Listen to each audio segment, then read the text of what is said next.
आज हम मौलिक अधिकार भाग 3 में जानते हैं संस्कृति और शिक्षा संबंधी अधिकार को।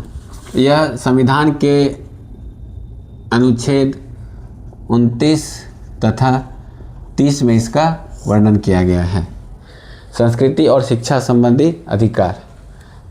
अनुच्छेद 29 में यह कहा गया है कि भारत का कोई भी नागरिक किसी भी राज्य में निवास करता हो तो वह अपनी संस्कृति,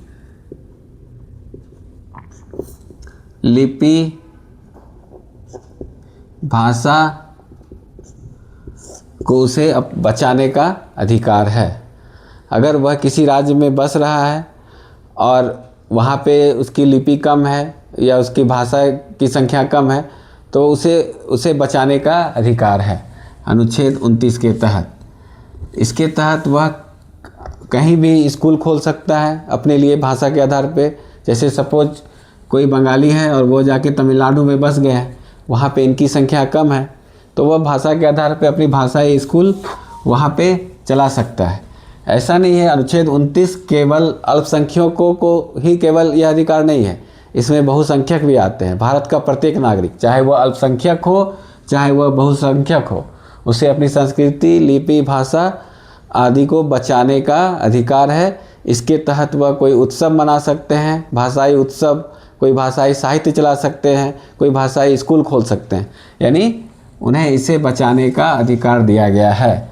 यह अनुच्छेद 29(1) में वर्णित है। वहीं 29(2) अनुच्छेद 29(2) कहता है कि भारत का मतलब राज्य सरकार, यानी भारत का सरकार जो गवर्नमेंट स्कूल है, जो सरकार के द्वारा वित्त प्रदत्त है, सरकार के पैसे से चलती है, सरकार द्वारा वित्त पोषित है, उस स्कूल में किसी भी व्यक्ति को जाति, धर्म और मूल या नस्ल के आधार पर उसे एडमिशन लेने से वंचित नहीं किया जा सकता है। या फिर इसको दूसरे भाषा में समझें कि किसी भी व्यक्ति का एडमिशन धर्म, जाति, मूल या लिंग के आधार पे नहीं किया जाएगा। यानी उसके एडमिशन का जो आधार होगा उसकी योग्यता होगी और उसकी मेरिट लिस्ट होगी। यह अनुच्छेद 29(2) में इसका उपबंध किया गया है। यानी अनुच्छेद 29 हमें संस्कृति तथा शिक्षा से संबंधित अधिकार को बताता है। अब हम अनुच्छेद 30 को जानते हैं।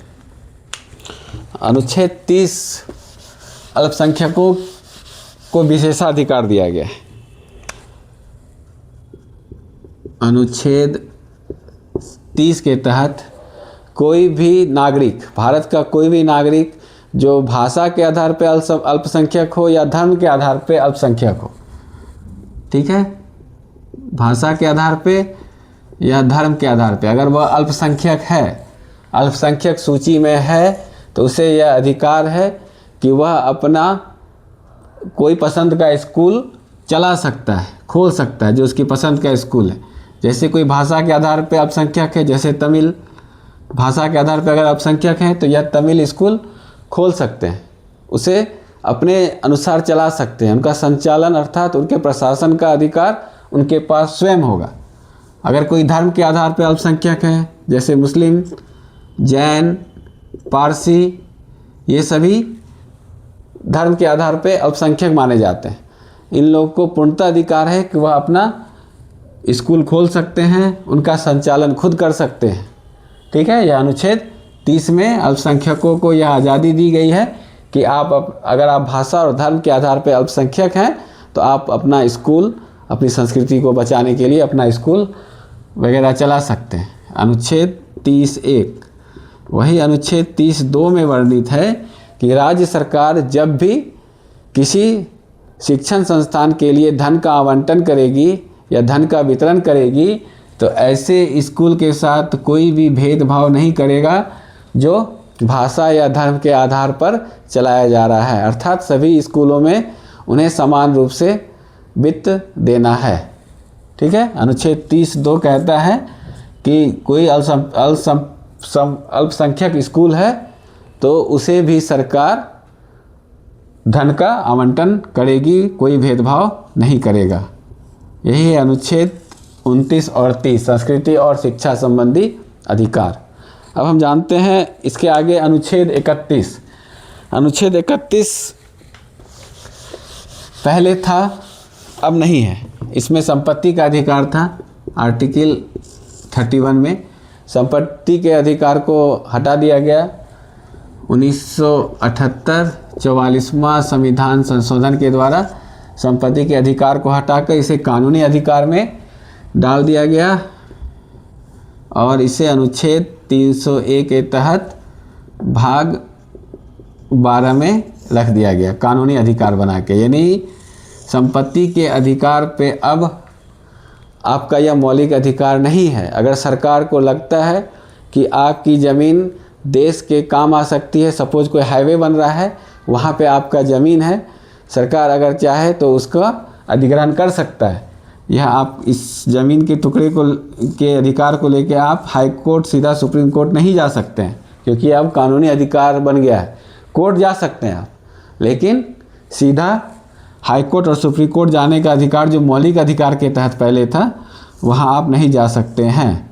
ये करना भी ज़रूरी था संपत्ति का अधिकार, क्योंकि देश के विकास में पहले ये बहुत ही बड़ा बाधक हो जाता था।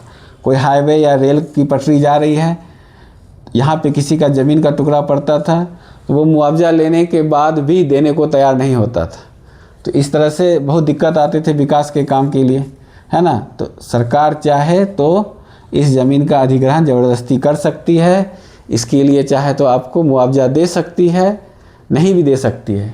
वैसे देने का प्रावधान है, दिया जाता है, लेकिन अब आप इस पे अड़ नहीं सकते हैं कि मैं गवर्नमेंट को अपनी ज़मीन नहीं दूंगा। कि कोर्ट केस कर सकते हैं, लेकिन सीधा हाई कोर्ट या सुप्रीम कोर्ट जो अनुच्छेद 32 और 226 के तहत मौलिक अधिकार को लेके जाया जाता था, वो लेके अब नहीं जा सकते हैं। ठीक है, अनुच्छेद 31 हटा दिया गया है मौलिक अधिकार से। अब अगले वीडियो में हम अनुच्छेद 32 को जानेंगे, संवैधानिक उपचार के अधिकार को।